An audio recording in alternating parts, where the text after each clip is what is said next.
ఓ సతి, బలవంతుడైనటువంటి శత్రువు ప్రయోగించినటువంటి బాణముల చేత రక్తం చిందే విధంగా ఒళ్ళంతా తూట్లు పడేటువంటి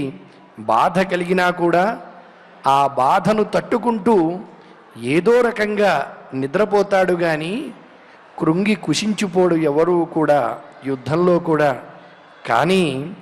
ఓ ఉమా, దగ్గర అత్యంత ఆప్తులైనటువంటి బంధువులు దురహంకారంతో, గర్వంతో, మదముతో వేసేటువంటి మాటలనేటువంటి బాణములు ఏవైతే ఉంటాయో అవి గుండెల్లోకి లోతుల్లోకి చొచ్చుకుని వెళ్ళినట్లయితే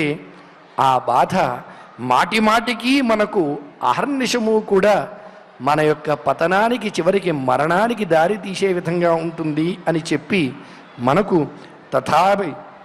తథా అరిభిర్న వ్యధతే శిలీముఖై శేతే